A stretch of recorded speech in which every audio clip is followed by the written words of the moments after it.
you know when you know someone well enough and you can basically say anything like about them, about who they are, and it takes the piss and everyone has a laugh. Yeah.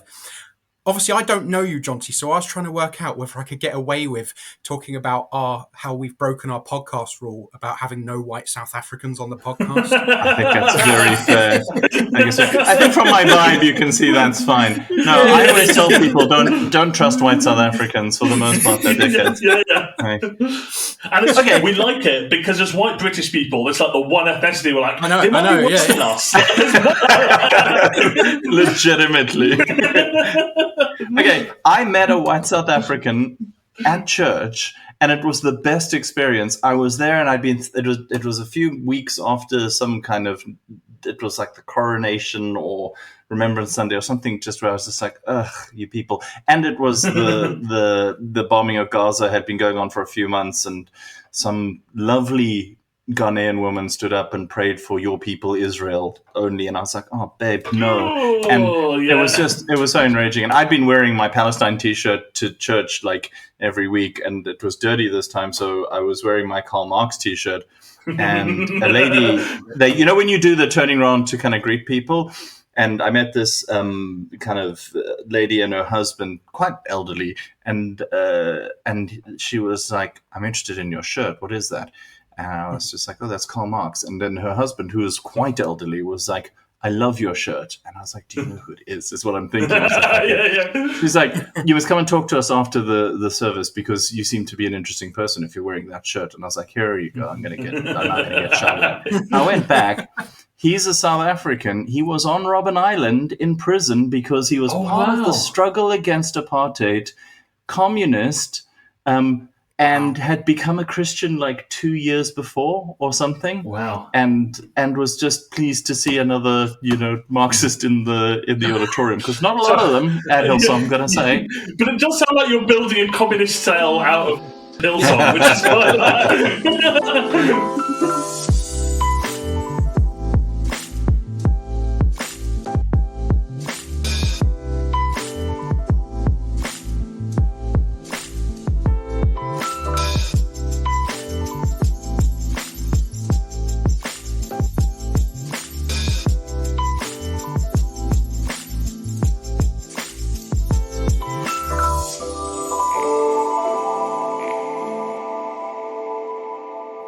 Hello and welcome to Bread and Rosaries, the UK-based leftist Christian podcast that believes alcohol is the work of the devil. I'm Ben Molyneux-Headington, and I'm joined by Adam Spears, and we're also joined today by Jonty Langley from Shibboleth and Beer Christianity. Jonty, are you sticking to your brand tonight and drinking while we record? I have already been drinking before this. Consistent branding is important in this world. But it wasn't beer. I had half a bottle of kind of bubbly wine and a couple of glasses of whiskey. But now I am drinking a quinine-infused dry lemon. I genuinely did think I should actually bring up a drink to have during it to kind of, make you feel at home in it. And I just forgot to do it. But I do want to criticise your podcast for very much. It feels like you're not really drinking beer anymore, most of you. It does seem there's a lot more wine and other things on there. You've gone bougie. People have started to get to know your podcast a little bit more, and you switch to wine. That's it. With success. That's it. I'm a Prosecco socialist, but I'm moving on a, that's going to be. No, thank you for having me. I really appreciate it. This is very cool. Yeah, it's really exciting to have you here. So for people who don't know, Jonty is one of the hosts over at the Beer Christianity podcast, the other left-leaning Christian podcast knocking around in UK circles. The good one. The one that people like. I assumed you guys are the good one. I think you assumed wrong, man. Like you're releasing a magazine, for goodness sakes. I can't even fathom that. Yeah, it was a terrible, terrible mistake. It's so much work. It's awful. A podcast is enough. Do you know what I mean? Yeah. I don't know what I was thinking. We are going to talk a little bit about that magazine, which is really exciting, and also kind of more generally about kind of Christian media and the kind of need for alternative Christian media. When I was kind of trying to pull together some notes, I did write down something like, do you think there's a need for alternative Christian media? And I was like, well, essentially that is what this podcast is. So I feel like I hope the answer isn't no, because we're all wasting our time quite bad. So that's a really stupid question, isn't it? So we'll start from, yes, we do. And we might think about why we might need some alternative Christian media. To be fair, though, that doesn't mean that we're not wasting our time. We could be wasting everybody's time still. Yeah. I think of this as a Dadaist art experiment. That's what it is. So we will talk about that a little bit, but first, as always, let's start with what else is on my mind, Grapes. What else is on my mind, Grapes? So I have something on my mind, Grapes, which... by the way, Jonty, I don't know, do you recognise that reference? I don't, but I love it. What is that? Okay, it's from 30 Rock, and what I enjoy about it is that I'm the only person who has ever been on this podcast, including guests and Adam and the other host, who actually knows what that is in any way a rereference to. Is that French? What's it say? Who's saying that in the? Because I remember 30 Rock really well. It's Tracy Morgan saying it. It's quite early on. He's tripping on some drugs, and he's going, "Yeah, what else is on my mind, Grapes? What else is on my mind, Grapes?" Yeah, I try and sneak in as many 30 Rock references as possible to the bafflement of listeners and hosts of the podcast. There's probably like multiple that I don't know to this day. What are we, farmers? Yeah. yeah, exactly. Nothing, Brandon, nothing at all. Just blank faces. So what is on my mind, Grapes, is spam email. Because I have received a whole new type of spam email that I'm genuinely quite fascinated by. So usually your spam email, often it's really identifiable. You know, your email inbox sorts most of it these days. You pick up a few bits, you're like, well, this is obviously spam. And then occasionally you get the smart ones that are like the texts you get that pretend to be from delivery companies, that sort of thing. Almost been caught out a few times and realised at the last minute. This is a whole new approach. What, are you a boomer? Yeah. No, they're quite convincing, some of the tech. Like, not to the point of giving money to anyone. Don't get like, by almost caught out, I mean, I've almost clicked the link and then gone, wait a minute, I don't care when this is delivering. Yeah. I'll be home.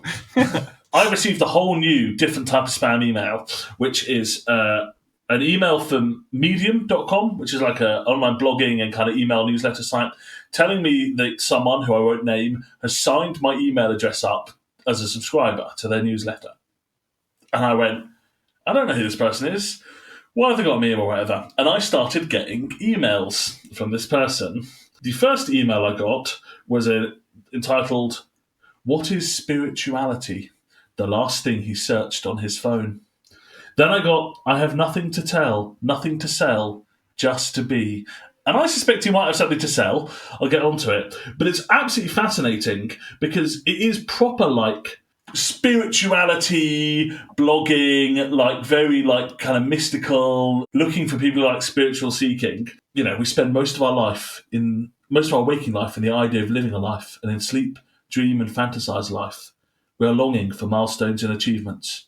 In reality, we are longing for reality itself. Is this search really about your place in the world?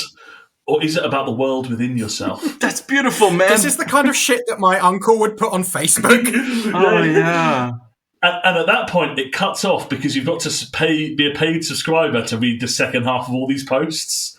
And I think that is a whole different type of spamming, where they're just probably buying loads of email addresses from dodgy places, signing them up to their Medium and hoping they hook them with kind of deep spiritual emails. So they go, I've got to read the rest of this. What's going on here?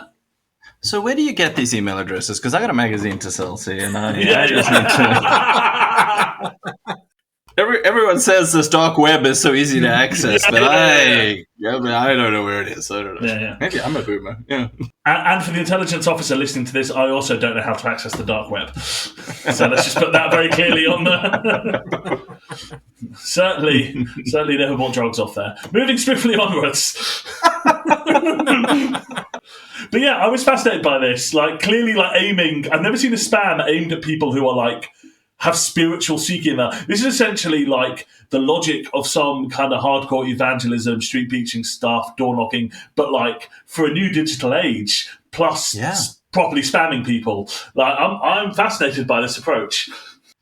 It's like you're finding the traditional target audience of a cult, and then you're just cutting out the cult, and just taking the money directly. Yes, like, exactly. You don't even get the group sex and the sense of community. You just give your money, yeah. but you're still at home. You're getting terrible posts. You just get the bad bits. Yeah. Wow, that is rude. That is unacceptable.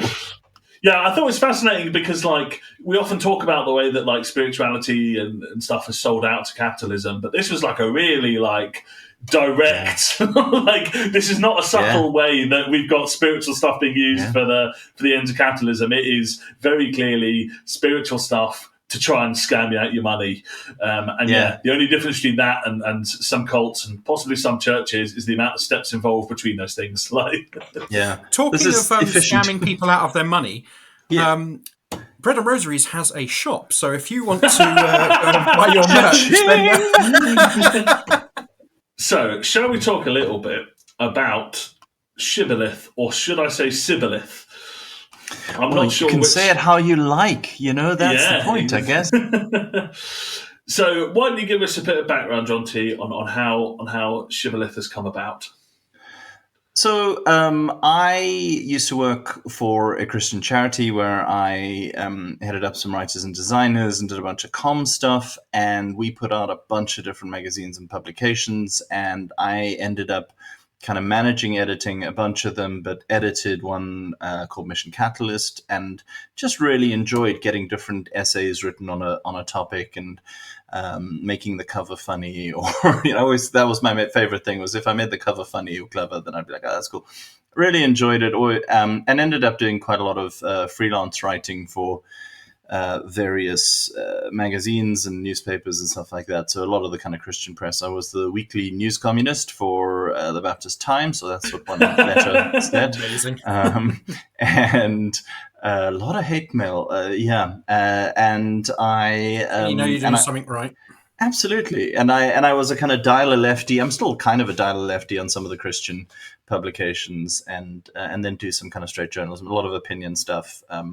They kind of call me if they want something that's vaguely funny or something that's vaguely lefty. So, and I've been doing the podcast for a while, and I just found myself more and more annoyed as the assault on Gaza went on with what I was seeing in the press generally, but particularly in the Christian press, and hearing from Christians who just weren't getting a lot from that. And my longtime collaborator, Malky, who's also one of the hosts on the Beer Christianity podcast, his job is designing magazines, and he works on a fairly well-known Christian magazine in the UK, but he shares my politics, which are far left, no, I think reasonably left, just left. And Politics of Jesus, yeah, sure. Yeah, exactly. Exactly that. And as you know, I refer you to the said T-shirt. And so we just wanted to put out something. We'd been talking about putting out a magazine since I was still an evangelical. We wanted years ago to do something like Relevant Magazine in the UK. I was big into the kind of Christian punk scene and the Christian metal scene, and I wanted to see some of that represented. And now, I still enjoy that. We have a space for it in the magazine, but we wanted to see, it was twofold. We wanted to see a magazine where leftist, or at least liberal, Christian thinking wasn't seen as something really wild and way out, but was just the norm. Wanted to create a space where you didn't have to justify, is it okay to be gay, or is it okay for men and women to be friends, or is it okay for, do you know what I mean? Like, just all of the stuff, which I get if you're trying to move that audience to a more reasonable place. If you're trying to move that audience to a reasonable place, then those are maybe reasonable things. But if you are actually in a community that has been marginalized by this kind of thinking, then that's still horrific for you. And to have a space where the assumption is this stuff is fine, and now we're going to talk about it, and maybe we'll explain ourselves, maybe we won't. A space where caring about the environment is fine, where you don't assume that anyone who's marching is somehow a wrong and on the side of the devil, where, strikers are not assumed to be in the wrong, and queer people are not assumed to be in the wrong, and socialism is not a bad word, and communism is not a bad word, and we can actually have conversations about liberation that aren't always as long as it's polite, you know? So we wanted to create something like that. We wanted, partly for the sake of representation and partly for the sake of education. Like, we consume a lot of media, we consume a lot of thought, we have a lot of conversations like this, and then we meet people out in the street or in the pub and we realize they're not really hearing this from anyone else. So if you can create a magazine where that kind of stuff can be communicated to people, then that'd be great. So we're picking faith heroes. We're not heavily. I don't know how to describe it. We used to, when we started, we were thinking, oh, it's kind of a deconstructing kind of magazine. And it kind of is, but it also kind of isn't. It doesn't have to be. I don't think you have to be a Christian to enjoy the magazine. There's a lot of Christian stuff in it, but it's kind of Christian adjacent. Some of it's quite deconstructed. Some of it's very theologically liberal. Some of it's theologically radical. I don't know. It's I'm not an academic. Also worth saying, yeah. Like, very quickly, sorry to jump in as well. I think No, it's I'm always droning worth on. saying Thank that- you. Dear God, thank you. No, I'm always intrigued by this word, like deconstruction, though, because I am not sure I ever really deconstructed as such. My faith changed and I grew, and actually, I even at the time that I was, perhaps at my most evangelical, I still wouldn't have looked at someone like I am now and said, "Well, you're not a Christian." I would have just thought, "Oh, you're an interesting person and you're a Christian. Great, let's have a chat." And so for me, I just think I think deconstruction represents something that happens to a lot of, like, it's an important element of a lot of people's faith and lack of faith that they've been through and that they've done. But it's also not the case that every Christian experiences that every sort of left-wing Christian or progressive Christian experiences that. And it's also true to say that, Christianity looks different across, different times and spaces as well. So I'm always intrigued to kind of engage with that word and look at how it can be helpful and how it can be limiting as well, But even getting to that position, I think, takes a whole bunch of deconstruction for a lot of people, right? Like, I think and I also, I don't think of myself as having gone through deconstruction. I've never thought of myself as a deconstructing Christian. I thought of myself as a Christian whose ideas evolved, I think, like you, but they definitely did. But I know loads of people for whom their entire identity was in buying the whole damn thing, Yeah. And I think to get to a more progressive place from there, you have to, and it's terrifying for a lot of them, and really unsettling and really depressing. And a lot of them are just like, I can't be doing with the faith thing at all anymore, which I find really sad. Not judging anybody. I'm more just like, it's shitty that had to happen to you. That you've lost that part of your life. It's something that, like, is very typical of people's experiences when they go and study theology, especially at like secular places. So, like, I studied theology at a university, and several probably, at this point. But like, when I did my undergrad, like, a significant proportion of the people when we started were like evangelical Christians, a lot of them conservative evangelical Christians. And like a significant proportion of those, by the time we left, were no longer Christians of any kind. And it was just that classic thing of, take one brick out of the wall and the whole thing tumbles down. And it's, as you say, it's really sad to see, because it doesn't need to be that way. And I remember we had a professor very early on who saw this happen all the time, clearly, and said to the class one day, and I think he probably had to be a little bit careful about how he said this, actually, but he said to the class one day, you don't have to process these things in that way. There are other ways of thinking about your faith. If that's what's important to you, there are other ways of doing this.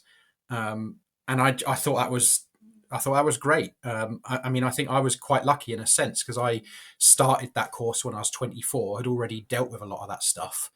And a lot of these people were 18 when they were going in, and it was all brand new to them, so I guess I was just lucky to go in a bit older, I guess. Yeah. And better. And smarter and better looking. And taller. With nicer Only shoes. those things were true. All I'm going to say is that my hair was the best in the room. Nice. Love It looks that. like a bird's nest now, but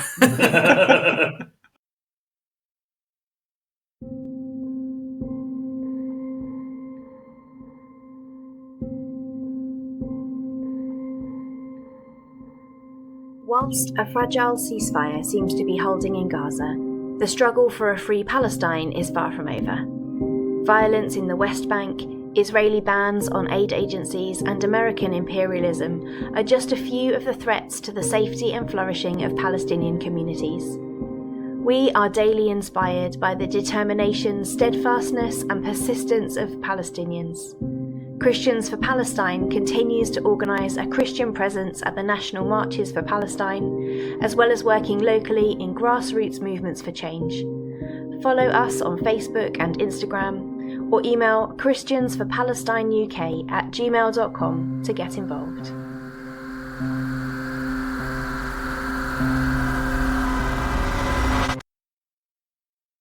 I think there's an element as well of you're kind of describing that you kind of that openness to kind of multiple viewpoints, whether that's kind of liberal or more radical, and kind of covering all these areas. And part of that, I think, is that you are going to have that slightly more open approach, rather than being very like, this is the one thing, this is the one line, this sort of work is always going to be more open. But I also think it probably reflects that actually, although it's relatively small fry, particularly compared to our American cousins, there is a kind of conservative Christian media ecosystem in the UK, and actually there basically isn't anything like that for anything from vaguely liberal to sensibly left, like we are, right? So actually there's kind of this huge, to use the capitalist terminology, gap in the market, right? Of if you can pull in an audience of people that is, essentially Christian but not conservative, there isn't a lot catering to that group. And there's an element of identity in that. Conservative Christianity is often a lot more fundamental to people's identities. So, you listen to the Christian music, and you read your Christian magazines and listen to Christian radio Jonty. and whatever else. Yes, no, that was me, and to a certain extent, here I am making a fucking Christian magazine. What is wrong with me? No. But I do also think it's just an underserved group of people, isn't it? Like there is absolutely people that want that stuff, but it just doesn't, for various kind of structural reasons, hasn't existed. And I think it's really, there is absolutely a space for that sort of thing. And trying to reach them, I think, is the hard thing, because the magazine model obviously requires advertising. I am not just ambivalent, but quite suspicious of the advertising model and advertising generally, because I grew up on Adbusters magazine, apart from anything else. And so, but that is a way that you can fund it, but you can only fund it by that if you have a lot of readers, because that's how you're selling it to advertisers. How do you acquire those readers? Well, you have to get the word out about the magazine. How do you do that with money? Well, where do you get the money? From advertising. And, you can get... If you're pushing the conservative line, you can find a very wealthy backer, or several foundations, or whatever. But by definition, your leftists aren't necessarily going to have that many billionaires shelling out cash for these kinds of projects, I guess. But even when you think of things like word of mouth, it's harder then, because if it's a more conservative publication, that it's going to have word of mouth in loads of different churches. But what happens with the left is you tend to have whatever church it is in the area, there might be one or two people in that congregation that are left-wing would be interested in that kind of thing. But there's gatekeepers to what kind of media is allowed, right? So if the people at the front ain't into that, you ain't going to hear about it. And that's the thing, is I think what conservatives are great at generally is getting behind the central aim. And you've seen this in the States right now. The right is just so good at listening to their base, just incredible, quite weirdly for fascists, quite democratic, at least at that stage of it, of just like, oh, this is what our fascist base wants. Okay, cool, we'll do that. Whether we ourselves believe that or not, because most of them started off moderate and then go, or at least we'll say that. Like they don't necessarily do it, but they'll say that. Oh, yeah. Absolutely, yeah. And I think they're just willing to get behind, oh, somebody's right wing, cool, I support them regardless, like ride or die. Whereas, everyone from liberals through to actual leftists are like, well, I don't know, are they pure enough? Could I possibly say a nice thing about them? Because there's bunches of things about them that are just not good, so fuck those guys. It's like, okay. Amen. And the thing is, I'm the same. Do you know what I mean? Like, there's a whole bunch of stuff when on the podcast, like my co-host will say, oh, can we speak to this person? I'm like, fuck no, absolutely not. We have had those conversations. We have had those conversations. Yeah, absolutely. Yeah. But I'm trying to be better. Like in the second issue of the magazine, there's a bunch of stuff in it that's not actually my view. I don't agree with it. This isn't just my mouthpiece. I think that's a beautiful thing with the magazine is that you get to read a whole bunch of stuff that you don't necessarily agree with. And it's different from being online. It's a print magazine. So you have to page past the stuff. You can't just be fed the things that the algorithm knows you want. You can discover stuff that you didn't know you wanted. And I love that about magazines. I've always loved that about magazines. And I think we're doing something like that with it. It's a quite... one of you said before we started recording that I bring a quite chaotic energy. And there is that. There's a lot of whiplash between different elements. But I think overall you can probably find something to amuse you or that you would find interesting or that you would like or that would challenge you by paging through the kind of 80 pages. So that's the vibe I'm hoping for anyway. And I think, I'm interested in the way you kind of find that line between that kind of nonsense, both sidisms that you do see. And obviously, the magazine's taken a very strong line on Palestine, the correct strong line. But thank you. Are not, you're not going to be publishing. Actually, the land was empty when Israel got their stuff. Nope. So there is a line, but actually, there is a place for a kind of. There are people who you might not agree with that are worth having as dialogue partners. Oh, right? yeah. I think that's an interesting space to be in. And it doesn't even have to be dialogue. I think this is the thing is if we've learned anything from Radio 4's Today program over the last 15 years, it is putting two people with opposite opinions against each other to argue for whatever amount of time does not make all of us smarter. It makes right-wingers suddenly more popular. So, and I'm not a big kind of like deplatform, cancel, yada, yada, yada kind of guy. I just know that there are people who I would be sad if because somebody read something that I published or because somebody listened to a podcast I put out, people got more into their work, you know? I just don't ever want to be responsible for that. But I personally am not an anarchist, but I love anarchists. I think they're nice. So anarchist stuff is welcome. That's the correct answer. Yeah, you know what I mean? Yeah. Like and I'm not going to shit on anarchists because I think there's a lot of great stuff in there, and I love Noam Chomsky, so how can I? But I'm not going to. I'm not going to enough for Adam. Noam Chomsky is a complicated figure in the anarchist community. Absolutely. But you know what I mean? Like more anarchist than me, you know. So and I just think you can have that kind of stuff. And I mean, like any normal person listening to this is like, oh wow, they have an anarchist on. Well, that's really big of them. But there's a lot of liberal stuff that I think is fine as long as we're not only pushing the liberal agenda, particularly when the liberal agenda is the part of it that is not working for progress in the limited area in which it does, but is working for the sustaining of the overall system of oppression, or making apologies for it and all that kind of stuff. I'm a fan of Bernie Sanders. I'm a fan of Jeremy Corbyn. I think they're the compromise candidates, but I'm a fan of these people. AOC is fine, I guess, as far as she goes, except her spinelessness on Palestine, and fine. Do you know what I mean? Like that kind of stuff. And I think sometimes you can just go, well, this is a good idea anyway. One of the things we want to put in the thing is a section called God's Work, which is just any organization that's doing good things. And part of that is just to remind people that there are sometimes Christians who are not shit out there and who are not acting on right-wing assumptions to achieve right-wing ends. But it's not always going to be Christians. It's just people who are doing good stuff in the world. Am I going to agree with everything they do? No. Am I going to be putting someone in there who I think is fundamentally problematic? Obviously not. I think that's the thing. I'm sure I'll get it wrong a few times, and that's why you have collaborators to kind of bounce things off. But yeah. So we're not going to see like Shibboleth sponsored by Elbit Systems anytime soon then? Listen, it really depends on how much they offer, man. I just want to say, I hope you know how much printing costs. On the podcast is that I will sell out for the right amount. Absolutely. Last week it was McVitie's, this week it's Elbit. Absolutely. I gotta say, what I'll do is you can put your advert in there. We're gonna say these people are deathmongers, and but call me. We're struggling to get Verso Books to support us, so I can't see how Elbit is going to be that interested. So no.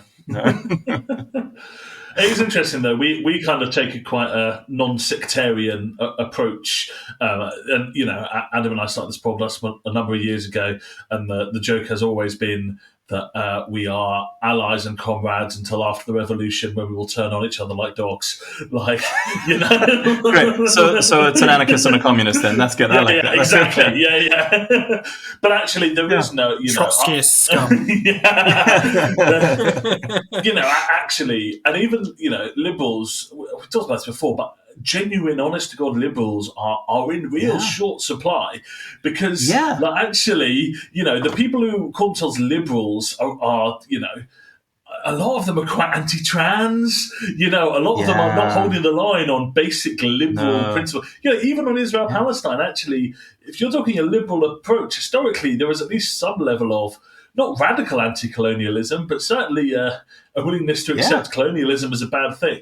So and anti-oppression and anti-racism. Yeah. So it is. I think it is an interesting. When we talk about liberals, I think there is common ground to be found with genuine, actual liberals. It's just that the people who often call themselves liberals probably don't really fit that label properly anymore. I think it's been irritating over the last few years is that liberals, or people who are calling themselves liberals or have been thought of as liberals, are actually just centrists. And when that Overton window shifted, they're just right wing. I started off as a liberal. I don't know how you become a leftist without Marxist parents or something, without passing through that first as a thing. And I think there's a lot of great stuff about liberalism. I think a lot of it is really beautiful and lovely, and I just don't think that's the end of the conversation. But it's a great way to get people to start, is to going, you can see that what is the liberal love is love, or whatever, or even trans rights or human rights or whatever. If you're a true liberal, that's great, that's excellent, because that's part of it, and as a leftist I support that. But now let's talk about and let's give to charity and fair trade and all that kind of stuff. I'm like, that's awesome, but why are we having to deal with these symptoms? What are the causes? That was my journey through it, was looking and getting more and more angry at what is happening in the world and going, why is all of this stuff so wrong? Why does it feel so connected?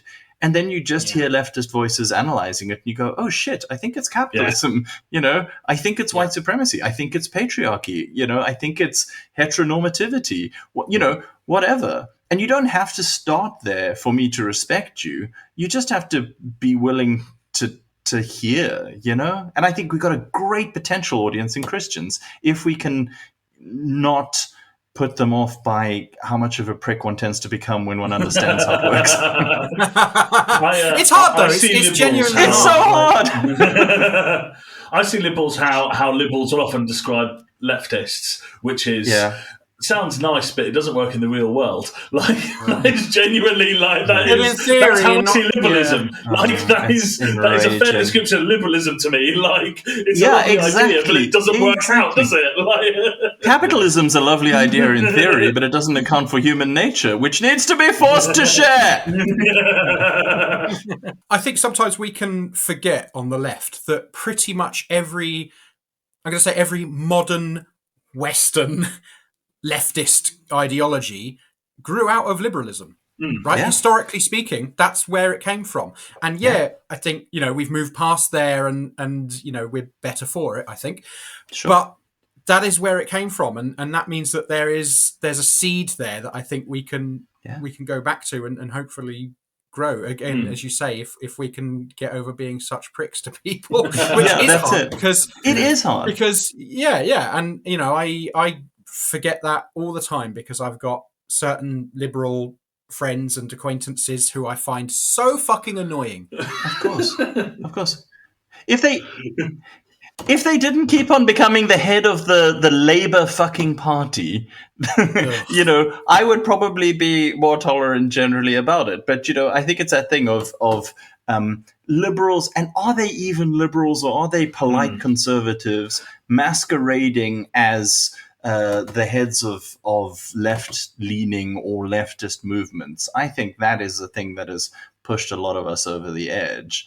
But the fundamentals remain that if you believe in pluralism, if you believe in some kind of multicultural way of getting along, the principles of liberalism are really, really helpful, even in explaining concepts of justice to people before they understand economics.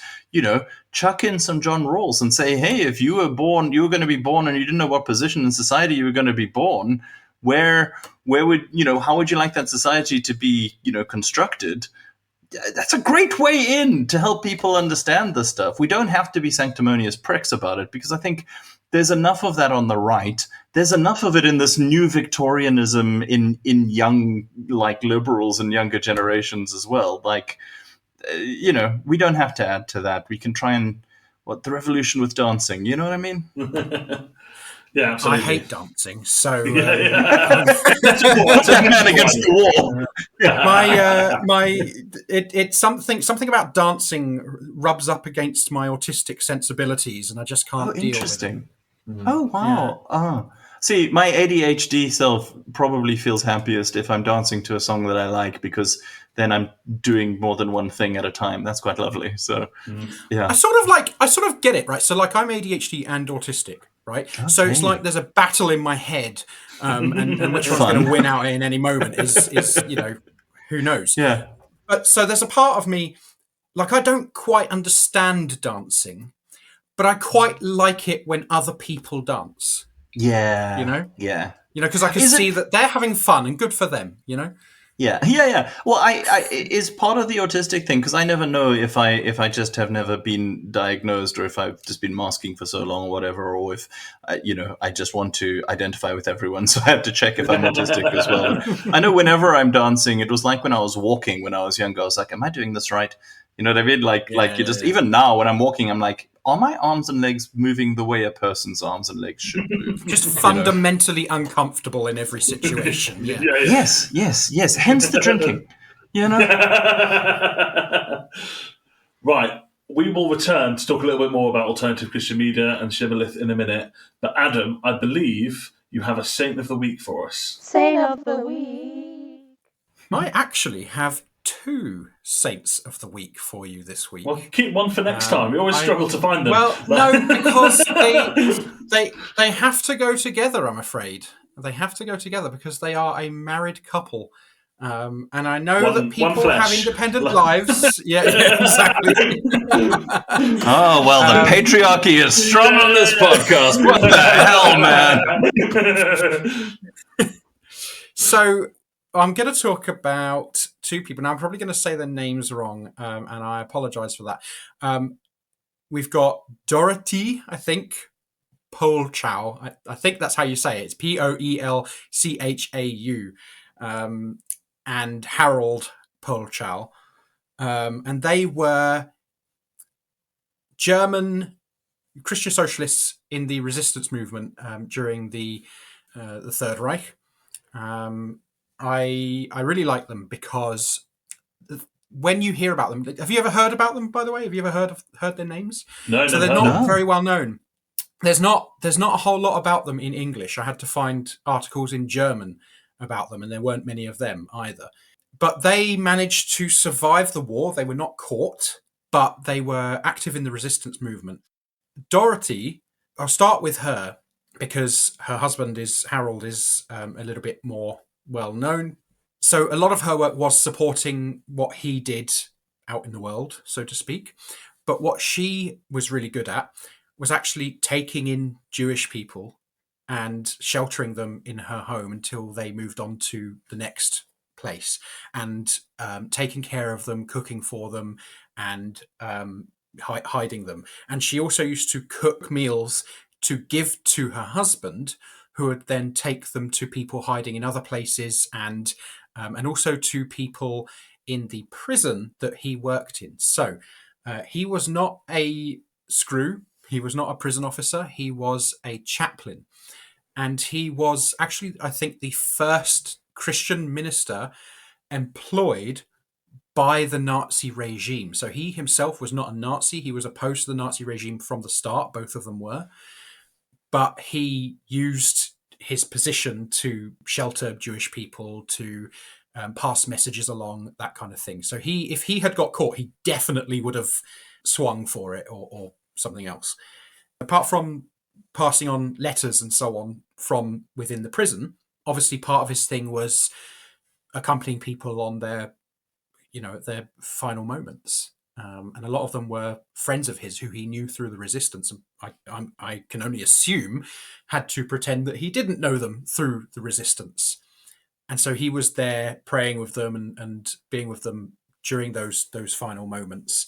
And I think, I don't know, if I had to face my own doom at the hands of a fascist regime for opposing them, and the chaplain there who was with me there was someone who I knew to be in the resistance as well, it'd be a lot easier to pray in my final moments with that person than it would be if that person was probably a Nazi. Incredible. We salute them. Absolutely. I think it's really interesting as someone who is on the record as not being overly comfortable with some of the ideas around ordination and being a minister and all the rest of it, but actually something really powerful about someone, taking that position and the kind of authority and kind of standard that comes with it and using it in that way. God bless us with more people in those positions prepared to do that in this country now, right? Like it is a really powerful use of that kind of office for different ends than maybe it was intended. Yeah. I mean, it's one of the interesting things about him was that he never joined the confessing church, but he obviously also never joined the Nazi party either. I don't know why he didn't join the confessing church. Maybe just that wasn't quite the circles he was in, but he was undoubtedly anti-Nazi and socialist, studied under Paul Tillich. So, he was pretty solidly socialist from the start and to the end.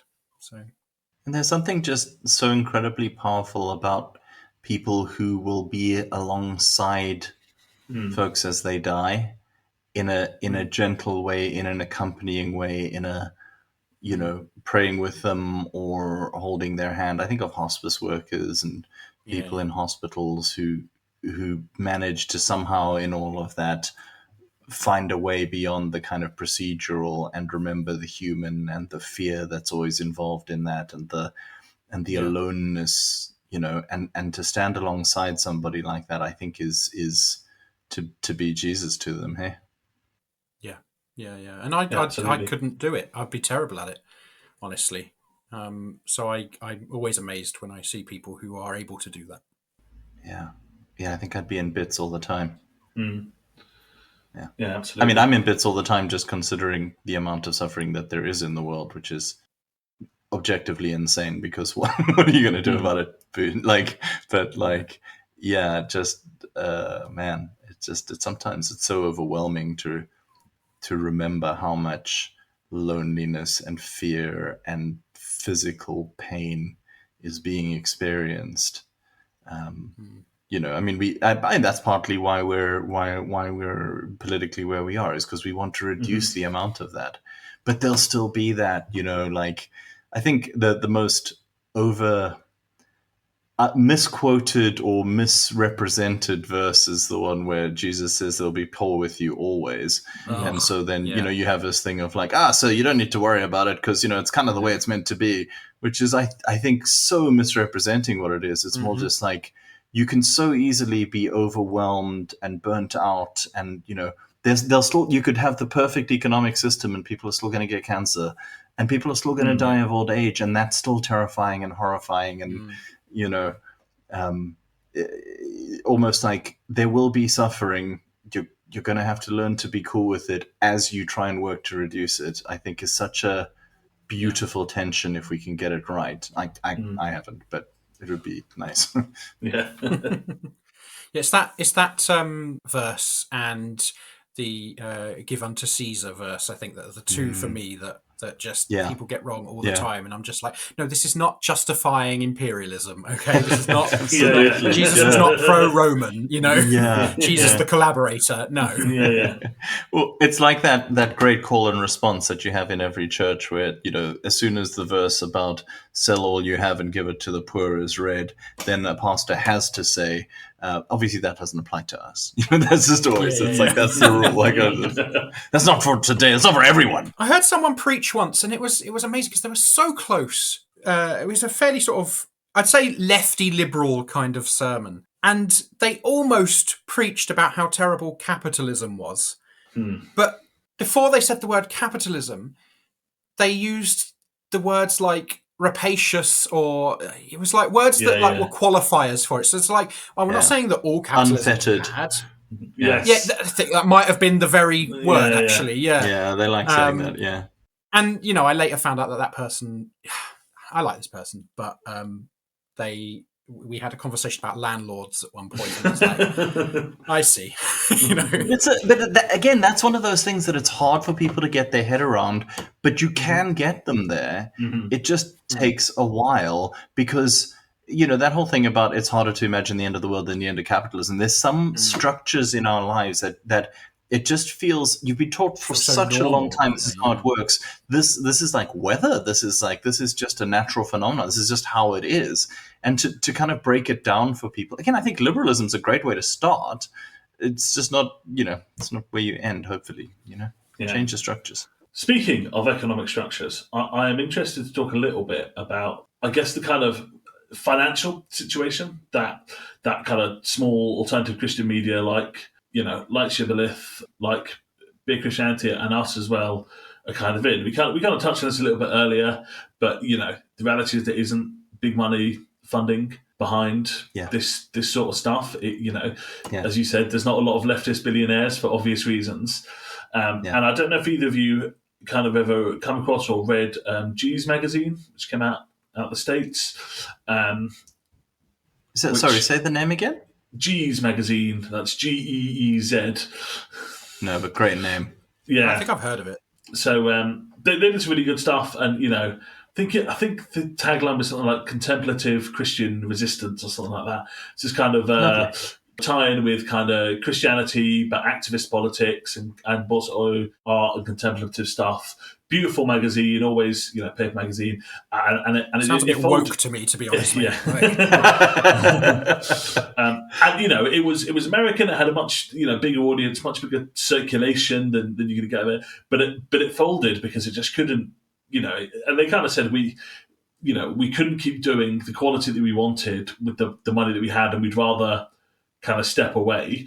And obviously one of the nice things is actually, probably completely coincidental as it sounds like, not long after they kind of ceased publication, you guys announced Shibboleth. So it was a very easy, if you're a former G subscriber like me, jump on Shibboleth. That's your new subscription. I see, like Jonty's like, maybe we can I'm just going to poach all of their writers. Great idea. I'm very much on the supply side currently in my mind, but yes, also audiences. Sure. But yeah, I think it's interesting. Like it's a tough financial situation, and particularly it's fine for like podcasters, podcasts do cost money to produce, but if you're doing it as like we all are, as kind of a hobby alongside stuff, it's not crazy money. You do it in your spare time or the rest of it. But actually, a print magazine, which I think is really, I love print magazines. It's really great, as you kind of said earlier. But actually, financially, the reality of that is the economics are a lot tougher. Yeah. I think my advantage is that I'm an idiot. So apart from anything else, Geez sounds like a very classy, artistic, heartfelt kind of affair. Whereas I think mine is more like just like, imagine if normal people's magazines were slightly snarky and also left wing and Christian. That's kind of like that's the vibe where I think we're trying to go for. Is I don't want it to be alienatingly cool, but I do want it to be aspirationally cool. I guess is the thing. That's actually, I don't know, why am I talking about that? That's got nothing to do with what you asked. I'm just like riffing. The economic thing is just that I'm too stupid to think about it as a business currently. So and when we started, it was like, well, I mean, could we find money to make it get printed? Yes, we definitely thought about how to make the magazine before we and how we could financially do it before we thought about making any money from it. So, I mean, nobody's made any money from it. And I don't think anybody's going to make any money from it for at least 3 issues. I want to start paying some of our regular contributors because they've kind of really committed time and effort as soon as I can. But I don't think it's going to be very much. The costs in running a print magazine are ridiculous.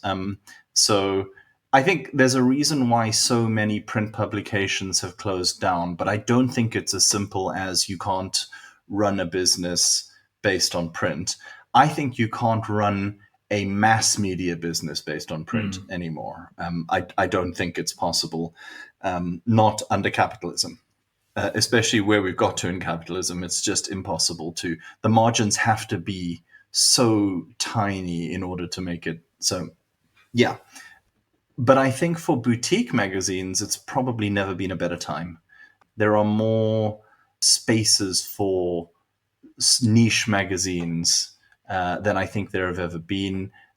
Printing is now ubiquitous in terms of one's access to it. Digital printing has made a real difference in terms of economies of scale not really being as much of a thing as traditional printing, because it used to be, anything under 500, whereas now actually it's not a huge difference if you're only printing a few hundred or whatever.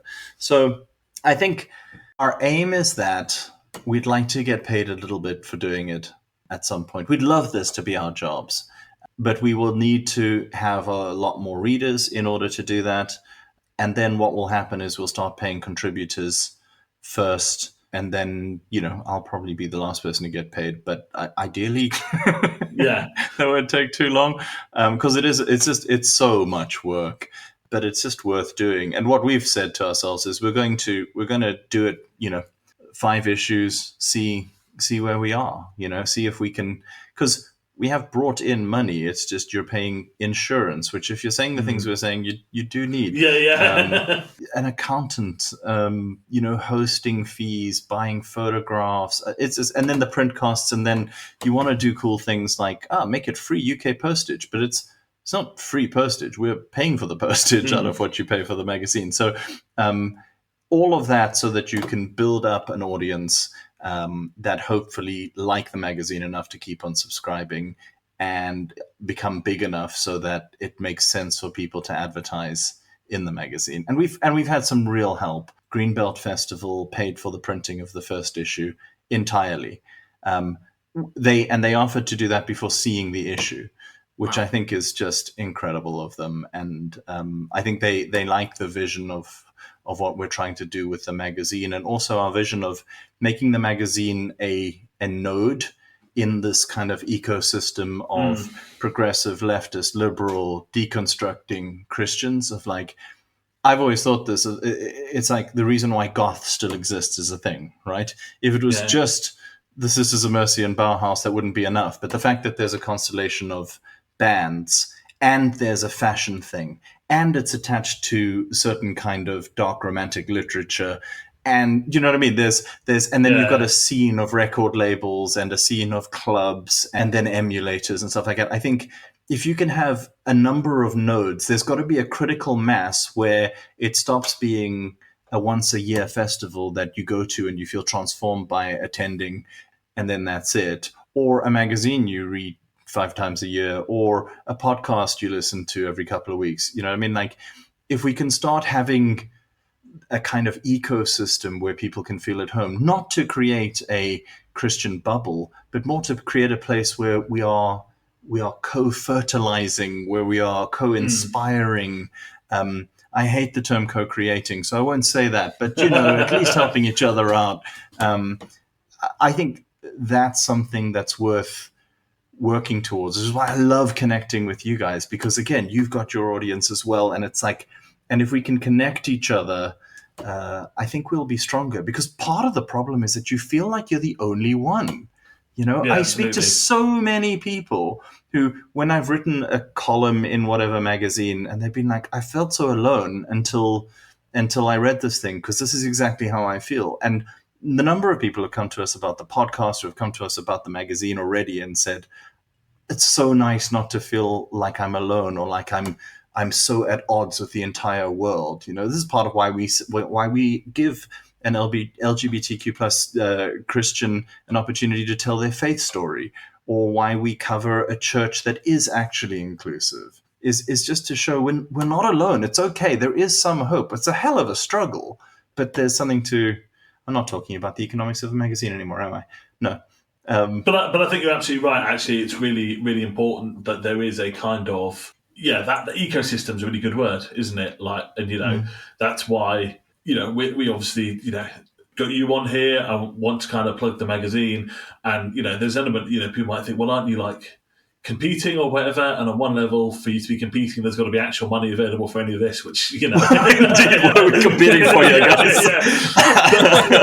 but also, like, actually, it is it's a horrible term, isn't there? Rising tide raises all boats. And Absolutely. That is not true in economic terms. That is not how the economy functions. but actually, in terms of that kind of cultural, like the way that kind of interacts, actually is... and also, none of us are doing this because we're trying to build our own personal go. Adam and I have spoke before about like how if we really wanted to rake in the money, doing the I used to be a leftist and now I'm a conservative grift, we could probably get some money off that, no problem. Oh, yeah. Like we're here because we think it's important to actually build up these. This movement, this community, whatever you want to call it, this ecosystem. Yeah. So I think, actually to have another node in that ecosystem of a print magazine is a really, and actually the hope is that more stuff comes about that is in that ecosystem. Absolutely. Because that can only help not just the ecosystem itself, but actually Christianity and leftist politics in the UK, right, need this stuff to kind of move forward. And if we can keep on raising each other's boats as much as we can, I think also that will naturally get rid of some of that leftist douchebaggery, of we're so, because there's so much that attacks you at all times, you become like a Cold War socialist state, paranoid, prickly, angry. And actually, we could just be the most loving people out there because our ideology is love, and try to be gracious. Again, like we actually have we have principles, we have ideology. It's going to be hard. Sometimes you're going to disagree with people, and I think the term "disagree well" is just such a dog whistle for centrist bullshit that I find it hard to say with a straight face. But I don't want to focus on disagreeing well. I just want to focus on saying the stuff that I think is important and trying not to spend all my time shitting on other people, especially ones who are generally on the side of making things better, And I don't know. We could all become more likable. I'm thinking of I'm imagining a leftist YouTube channel that becomes like one of these nodes that gets connected. And because of that, they just chill out a little bit and they become more, appealing to, anarchists and not just Marxist-Leninists. Or, do you know what I mean? I don't know. Isolation is bad for you, isn't it? Like isolation Yeah. and feeling isolated, which is really easy to feel if you're, a Christian who is a leftist. Like it's so easy to feel isolated, but it's not good for you. And if you can have this ecosystem, it's one thing. You live in a city, you can probably eventually hunt out some other Christian leftists. If you're in a much smaller local community, like you may well be the only one. But actually, if you can feel less isolated through this kind of ecosystem of stuff, whether, as you say, that's YouTube, going to Greenbell, listening to podcasts, reading the magazine, whatever it might be, like that is a productive thing for you, as you say, to be less prickly because you're not feeling the effects of isolation in the same way. I think also the people who are living in a kind of village situation or further away from a city where there's just that concentration of people, which means a certain percentage is probably going to be your people in terms of whatever. I think they may actually have so much to teach those of us who have easier access to or are more comfortable being chronically online like I am. Like, because aren't they that thing where Jesus sends out the 70 something or other and says, don't take any money with you, just go to a house and, ask them to let you stay there. That's like boot camp for not being a prick about your religion, right? Because you can't ask somebody if you can stay in their house and then tell them how to run it. There's that, because they will throw you out on your ass. So, and I guess that thing of like, if you're in a community, and you see this a lot with American leftists in the South, where they're like, there's a guy on TikTok who does some really great stuff he goes into bars and he talks to people about, social issues and politics and all that kind of stuff. And there's some stuff that they're propagandized to the eyeballs and you're not going to reach them on stuff. There's a whole bunch of stuff where there's common ground. And if you're in that situation a lot of the time, you probably have to be a little bit more gracious. You can't be too purity testy about it all. Sorry for saying the word testy on this podcast. I feel immediate regret and shit. But you know what I mean? Let's even that out by saying ovary as well. There we go. Ovary, there we go. You can't be too purity ovary. There's the cold open. Yeah, but I think we could learn from those people, and they're gracious. I mean, this is me talking a big talk. I'm such a dick, so it's really but I can recognize that's, I think, what we need to do. We need to convince people of our argument, and they're not going to listen to us if we're assholes. Yeah, and as you say, you fail on this, I fail on this, we all fail on this. But I think there's also an element of it about recognizing that we are human in this as well, right? Yeah, and we're allowed to be angry, we're allowed to fail, we're allowed to if someone says something really monumentally awful, we're allowed to get pissy about that. Do you know what I mean? We should. So, I think, like, absolutely, you're right. We need to be less precious. We need to be, a bit more ready to not be just pricks about everything.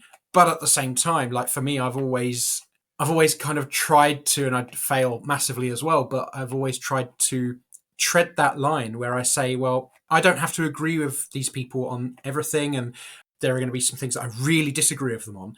But actually, there are some things where I'm like, no, absolutely not. Like, the response to this has to be, fuck off. Oh, yeah, absolutely. Like, you can't, and I think each of us will have different lines and other things won't, but, I hear racism and there is no grace left in me.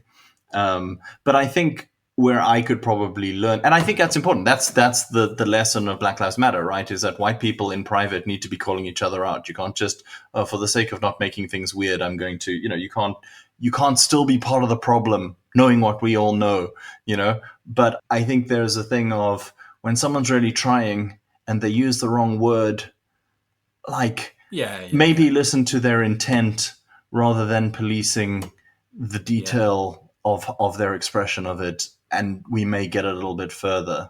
And again, I'm all for punching Nazis. Do you know what I mean? I'm just saying, not everyone's a Nazi. Yeah, this is not liberal, let's all get along stuff, is it? It's about recognising that there are places where you need to take a, fuck you, hard line, punch Nazis, all that sort of stuff. And there's places where people can be taken on a journey and won over. But I think the key thing, as we've kind of been talking about for me, is like not to individualize this. Like, yes, it's important to do that as individuals, but like actually we're talking about creating structures where people are able to feel supported and feel, in order to do that stuff, you can't feel isolated. You can't feel like you're going crazy. You have to feel like you have people that have got you back, that kind of stable identity stuff almost. Like, actually, I don't think I'm a crazy person for combining left politics and Christianity, because at the very least there's a bunch of other crazies with me, right? Like, absolutely. And actually a bunch might be putting it a bit generous. But actually having the structure so people feel less alone, definitely less alone, and feel supported, is what creates the opportunities for people to be that way. And I don't want it to sound like we're like, here at Bread and Rosaries, we are combating male loneliness. Well, like it's a small cog in this process, but we're trying to be part, as are you guys, of creating this, I guess, support network or loose-knit community or whatever of people who don't feel alone and do feel like they can do stuff. Yeah. It do sound like we're trying to appeal to incels now, Ben. That is... but I think we do at some point need to find those guys and also go, like, who do you code like, and who would naturally listen to you? Whose language do you speak? When I was more of an evangelical, I was a DJ in goth nightclubs, and I would talk to people about Jesus all the time, because I talk about what I'm into. You spend 15 minutes with me, you'll know what I believe. And like, that's just my vibe. And I happen to be, in goth nightclubs. And so I was chatting to people about it, and I could chat to them in a way that literally nobody from any church that I've been a part of could speak to them, because they're not part of that world. And I think there's a lot of areas where we could do that. And again, you don't want to make, compromises with genuine evil and fascism and all that kind of stuff. But I think it often comes down to just how you code. Like, my vibe is not left wing. like the way I come across interpersonally just doesn't feel like that at all. I don't know why. It's not, I mean, you go to Hillsong, so I do go to Hillsong. That's true. But before they know that, they're still just like, this is not. No, he's not one of us. And like, what percentage of that is the South African accent? Do you reckon? Like, I think it's the South African directness is what it is. Where I'm just like, how can I apologize for having an opinion? That's insane. But you know what I mean. Like, you can. Yeah, I absolutely. think there are our people who we naturally are. And yes, we've, I think as a Christian, I have come out of a people and have become part of a new people. I think as a leftist, I've come out of a people and become part of a new ideology, maybe. But that doesn't mean that those aren't my people still in some way. You know what I mean? And I think that's, trying to, anything that can just get more people on board. That's the thing. Like, I see successful drugs. Is that what you said? Drugs. Fair, dude. Absolutely. we are announcing a free giveaway on Bread and Rosaries for the next few weeks. I thought you were going to say that, like, you could do like some sort of fund these Christian enterprises with some dealing on the side. Like, it's a profitable business. Like, it is. It's a good business model. Look, I mean, I don't. If we're doing the good drugs, dealing the good drugs, that's fine. Just and let's not go into talking about which ones those are. Let's just. That's a rabbit hole. That is. I think we'll probably draw us to a close there before we get in any more trouble.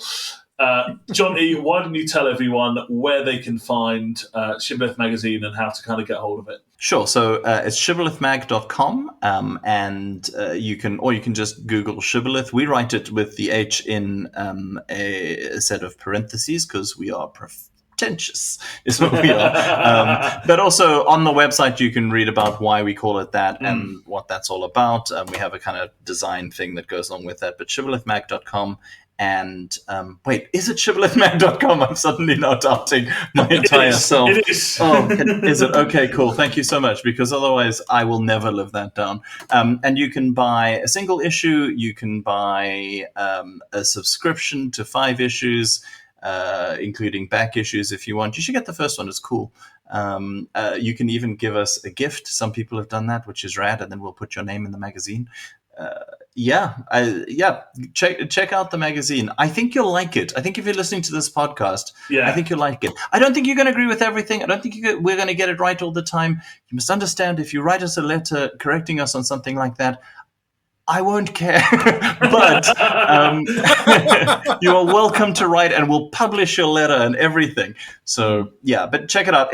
I think it's a pretty good magazine. So that's about the best pitch I can do. It's a beautiful looking magazine as well. Like, it's really cool design, bunch of really interesting people in it. Highly recommend people get involved in that.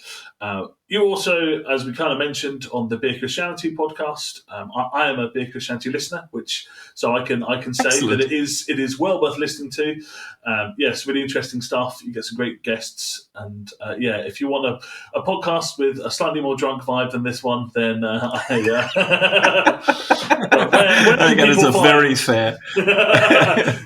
Where can people find Beer Christianity if they want to find it out? So beerchristianity.co.uk has most of our episodes. We went through a process of creating this website because it was on Libsyn, and their websites are just hideous. And so I think we listed half of the podcasts we had released. We're like, we'll get to the first half of the ones that we've done soon, and that was like 3 years ago. We've just not put them on there. So I think you can go back to about halfway through our output, and we've just not got any further. Plenty to get your teeth into. Yeah, there's loads. I mean, we've just had our 111th or 110th episode, which is not a lot by podcast standards, but there's lots of stuff there. beerchristianity.co.uk, and we're on most podcast platforms. To be honest, Jonty, Bread and Rosaries has been out longer than Beer Christianity, but we've done like half the number of episodes. So. Okay, but how is this possible? Because I read the briefing notes for speakers, and you say it comes out every 2 weeks. How have you done? Yeah. Every 2 weeks. Every 2 weeks, apart from the period where something goes wrong in someone's life and nothing comes out for a while. Yeah. Seriously. Oh yeah. Every single series. We're now into our 6th season, right? And what happens is every single time we just sort of collapse, fizzle out because everything's gone wrong, and that's the end of that season. It usually starts with a guest rearranging. That's where it usually starts, and then no one has the time to pull together a different topic, and then we just kind of keep going, we need to get back to that. Maybe we'll find a new, and then suddenly it's been several months. So sorry, listeners, we're bad at this, but we're trying to get better. We're getting there. Well, I have to explain this on our Substack every now and then. There's a Beer Christianity Substack, but you can find all of that on beerchristianity.co.uk. But every now and then I'll be like, yeah, sorry, I haven't written in a while. I got sad. That's it. That's just, the gaps are all like, can you explain this gap in your resume? Yes, I got sad. That was it. So for me, it's just autistic burnout, man. Like I'm done. I'm done. I'm not like particularly sad. I'm just exhausted. Oh man, I to go and sit in a dark room. And I just keep moving house. Like, there are 3 breaks in the podcast that are fundamentally about me moving house. That's horrendous. Yeah. Oh, no, I keep telling people we've got this house now and I'm dying here. Like, I am not moving again. Like, they are taking me out of this place in a coffin. Like, there's no... My brother was telling me that every time a landlord of his put up his rent, he would just move. And he's just like, because it doesn't matter. My stuff's here. My stuff can be there. You load it up one afternoon and you take it somewhere else. And his wife's in the background going like, that is not how I experienced this. Also, I didn't tell people how to spell shibboleth. Do you think that's a problem? I suddenly thought of that. We'll put the notes in the...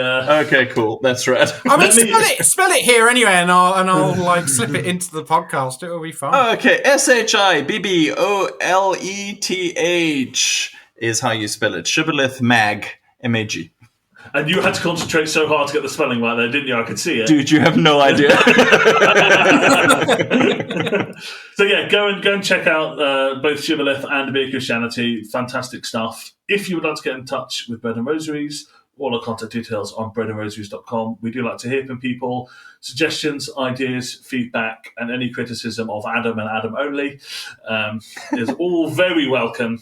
Adam, where in the world can people find you? If you really want to criticize me, most people do it on TikTok. So you could go there at Commie XIAN. I'm also on Blue Sky and some other things that nobody goes on anymore because it's full of fascists. You're great on TikTok, by the way. I followed you for much longer than I realized that you were a Christian, or long before we made contact. I'd been following you for ages and thought you were excellent. So he's got great TikTok. You should watch. Thank you very much for listening, everyone. Jonty, thank you so much for joining us, and we will see you all next time.